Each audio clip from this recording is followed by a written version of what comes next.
Thinking of moving to Idaho? Well, let's see how well you know your future home state. I'm Laura Triratnobus with John L. Scott Real Estate Boise, and Idaho is where I was born and still live. Ready for your Idaho pop quiz? Good luck. Number 1, does Idaho have earthquakes? Well, you bet your baked potato it does. Believe it or not, Idaho is ranked 5th in the U.S. for earthquake risk, with only California, Alaska, Nevada, and Utah ranking higher. The Mount Bora earthquake in 1983, which many of us Idahoans experienced and still vividly remember, measured 7.3 on the Richter scale, and sadly it killed 2 children up in Chalice in the central part of the state. The reason why Idaho's earthquakes seldom make the news is that they tend to be centered in isolated, sparsely populated areas like Chalice. Boise felt that Mount Bora quake, and it caused minor damage here in the Treasure Valley. But by and large, our earthquakes are fairly benign because of where they occur. It's nothing like the San Andreas Fault in California. Okay, number 2, how did Idaho's Snake River get its name? Is it full of snakes? Interestingly enough, if you said because from the air it looks like a snake winding and turning across the landscape, you would be wrong. The indigenous Shoshone people had a hand gesture for themselves meaning salmon, but the gesture looked a lot like a snake to the native peoples who were farther inland, so they referred to the Shoshone as the Snake Tribe. And that's how the river got its name, from the Shoshone tribe. You can find 12 species of snakes in Idaho, including 2 poisonous species, the western rattlesnake and the prairie rattlesnake. But you shouldn't find any snakes in Idaho's rivers. Rattlesnake avoidance training for your dogs is a great idea if you plan to take them hiking. Okay, number 3. What is the Smurf turf, and why do Idahoans care so passionately about it? Well, since 1986, Boise State University has been the proud owner of the original Smurf turf. If you're a BSU football fan, you know it's the trademarked blue artificial turf that covers Bronco Stadium, the first non-green football field in the U.S. In 2011, BSU registered a federal trademark for, quote, the color blue as applied to artificial turf, unquote. Also in 2011, the Mountain West Conference ruled that the team couldn't wear blue jerseys on the field, but eventually that rule was retracted as several other teams were wearing green and playing on green turf. The NCAA's ruling allowed non-traditional field colors, and that's been dubbed the Boise State Rule. So come and check out our Smurf turf. Number 4.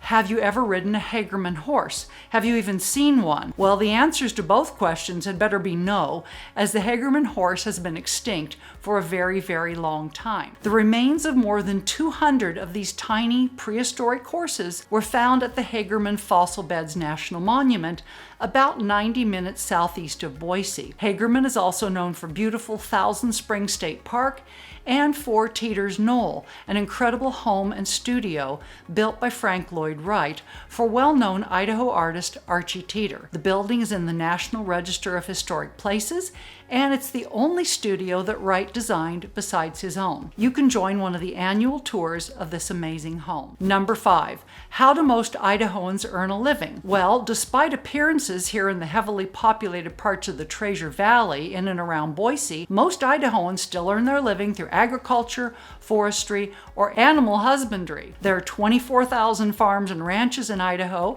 not to mention 65 wineries and more than 1,300 acres of vineyards. The food and beverage industry produces $20 billion of revenue a year. Idaho exports fruit and vegetables, meat and fish, hops for making beer, seeds for planting, and a significant amount of processed foods, with potato products, of course, leading the way. Idaho produces more than 1 billion board feet of timber every year, and that's a lot of timber. Some 10,000 Idaho jobs are in the timber industry. So yes, Idaho's natural resources and its farms and ranches are absolutely vital to our economic health. If you do move to Idaho, please help us protect and conserve our natural resources. And if this video is fun and may be helpful to you, please give it a like or subscribe to my channel. Thanks. Okay, number 6.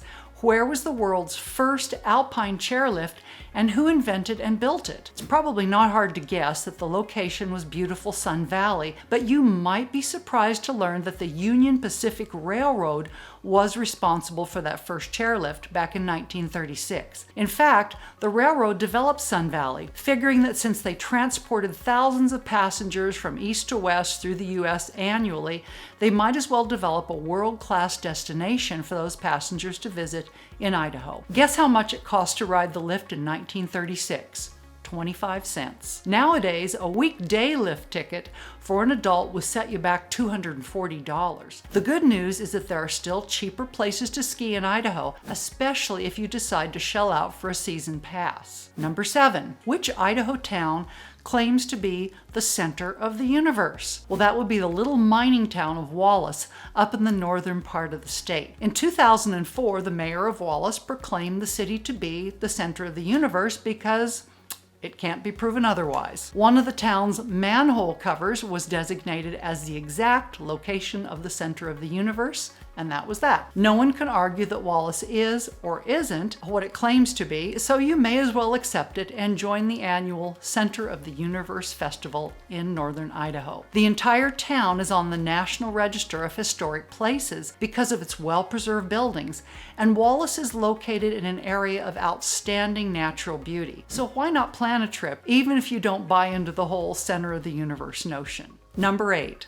How many times has Bigfoot been spotted in Idaho? Now, you can make what you want of these sightings, but here are the statistics for reported sightings through the end of 2023. Idaho had 103 sightings, which makes us one of the most Bigfoot-intensive states in the nation. With a state population of a little less than 1.8 million people, that means we're looking at roughly 5 people out of every 100,000 claiming they've seen Bigfoot or Sasquatch, or whatever you want to call him. Like I said, you can make what you want from this info. Personally, I have not seen Bigfoot. Number 9, can you name Idaho's state horse? How about our state fish, or even our state fruit? Our state horse is the Appaloosa, the beautiful spotted horses first bred by the Nez Perce Indians and a crucial part of their culture and history. Our fish is the cutthroat trout, named for the distinctive reddish-orange slash on the underside of its throat. And our state fruit is the delicious huckleberry. Huckleberries are related to blueberries, but they have not been successfully cultivated, and they may never be. Plenty of people have tried. They're only found at certain altitudes, mostly in Idaho, Washington, Oregon, and Montana. They're fun to pick and delicious to eat, but